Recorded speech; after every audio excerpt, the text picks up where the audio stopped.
Mesdames et messieurs, bonjour. Nous poursuivons notre série de vidéos sur la stratégie. La semaine dernière, nous avions parlé de la stratégie de différenciation qui montrait comment chaque entité, un pays, une entreprise ou un individu pouvait se différencier de ses concurrents en exploitant ce que nous avons appelé les facteurs clés de succès. Et on s'est entendu sur le fait que un des facteurs clés de succès les plus importants de nos jours constitue la qualité. Et qu'un pays pouvait mettre en place une démarche qualité, c'est-à-dire une politique nationale de la qualité. Une entreprise, pareil, peut mettre en place une démarche qualité et même certifier son système de management de la qualité. On y rajoute même la qualité, la sécurité, l'hygiène et l'environnement. Un individu peut aussi se mettre dans une démarche qualité en faisant ce qu'on appelle du personal branding, c'est-à-dire se considérer comme une marque et respecter les exigences d'une marque. Parce que c'est très important quand on est dans une approche, par exemple, de recherche d'emploi. Alors aujourd'hui, nous allons parler de la deuxième option concurrentielle dans les stratégies de domaine. C'est la stratégie de domination par les coûts. C'est très important. Dominer ses concurrents par les coûts, c'est avoir une structure de coûts favorable, plus favorable que ses concurrents. Et dans l'analyse stratégique, c'est le phénomène d'expérience qui peut expliquer le fait qu'une entité domine une autre par les coûts. Et ce phénomène d'expérience a été schématisé à travers une courbe, ce qu'on appelle une courbe d'expérience. Cette courbe-là, elle met en avant deux axes. D'abord, la production cumulée et les prix unitaires. La production cumulée peut être le reflet d'une vente plus importante, d'un chiffre d'affaires plus important, parce que l'entreprise développe sa production à travers ses ventes. Et le prix unitaire est souvent le reflet de la structure de coût, du prix de revient. Parce que si j'ai un prix de revient faible, j'ai la possibilité d'avoir des marges intéressantes et d'offrir un rapport qualité-prix-service intéressant. Donc, créer de la valeur pour mes clients, ou bien pour mes populations. Alors, la courbe d'expérience, c'est comme une courbe de demande. Elle est comme ça. Alors, je pense que je vais faire une représentation plus fidèle. Voilà. Voilà un peu la tendance de la courbe d'expérience, quand une entité bénéficie de l'expérience. Et quel est le principe? À chaque doublement de la production cumulée, on va observer que le prix unitaire va baisser d'un certain pourcentage. C'est un peu le pourcentage de la courbe d'expérience. Par exemple, si on se situe ici, production cumulée 1, on est en face d'un prix unitaire 1. Et lorsque je double ma production cumulée, production cumulée 2, on voit que mon prix unitaire baisse d'un certain montant. On voit bien ici cette baisse. Donc il y a un pourcentage. Ça peut être une courbe d'expérience à 5%, 10%, 12%. Donc on voit bien comment la structure peut donc réaliser un peu des gains à travers ces prix unitaires. Donc c'est très important d'observer cette tendance-là.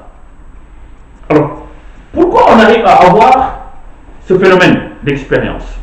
Il y a trois raisons possibles. La première, c'est ce qu'on appelle les économies d'échelle.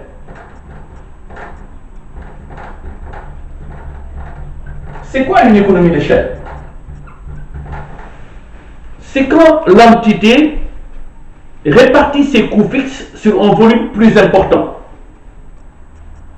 Par exemple, si si j'ai des coûts fixes de 1000, par exemple, hein, je fabrique 2000, donc j'ai un rapport 1-2. Si j'ai des coûts fixes de 1000 toujours, et si je fabrique 4000, j'ai un rapport 1/4 plus favorable. Donc je répartis mes charges fixes sur un volume plus important. Ça c'est important aussi parce que ça permet aussi à la structure d'avoir ce qu'on appelle ses gains en termes de prix de revient. La deuxième raison de l'expérience, c'est ce que nous allons appeler ici l'effet d'apprentissage. L'effet d'apprentissage. Alors l'apprentissage ici, c'est quoi?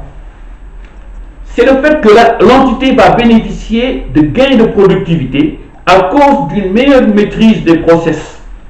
Ça peut être par les ouvriers, ça peut être par les cadres, hein, ça peut être par le personnel, ça peut être par les citoyens. Donc, on gagne en productivité parce que tout simplement, ce que j'ai réalisé, par exemple, si je réalise un produit en 5 heures de temps, le même produit, j'arrive à le réaliser à 3 heures et demie. J'ai ce qu'on appelle des gains de productivité. Et ça, c'est intéressant aussi, parce que ça permet aussi hein, de produire de meilleurs produits, peut-être de meilleure qualité, mais en réduisant sensiblement les coûts. Donc c'est important de rechercher ce type de gains de productivité pour un pays, pour une entreprise, pour un individu. Et la troisième raison de l'effet d'expérience, c'est ce que nous allons appeler l'innovation technologique.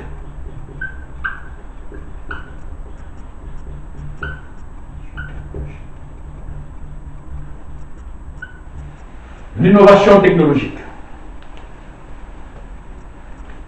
Innover permet à une entité de gagner en productivité, mais surtout de récolter avant les concurrents. Parce que quand on innove, on est souvent pionnier, on est seul sur le marché. On peut toujours être copié bien après. Mais avant d'être copié, on gagne. Et en innovant, on développe une certaine image.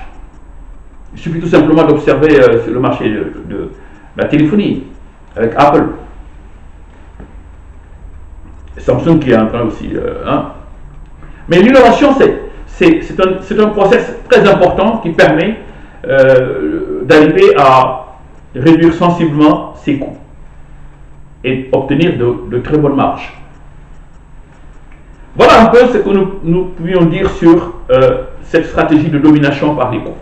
Il y a d'autres approches qui permettent aussi de faire ce qu'on appelle du cost killing. Les approches par exemple dans le lean management, Lean Six Sigma, qui permettent aussi des analyses intéressantes par rapport aux coûts. Mais surtout, l'objectif c'est d'obtenir un très bon rapport qualité-prix-service. Et que la stratégie de coût ne doit pas simplement concerner le personnel en termes de variables d'ajustement. L'entreprise peut bénéficier, l'entité peut aussi, pays peut trouver des ajustements par rapport aux questions de gaspillage, ce qu'on appelle les coûts de non-qualité. Parce que si on réduit les coûts de non-qualité, on peut avoir des structures de coûts beaucoup plus faibles.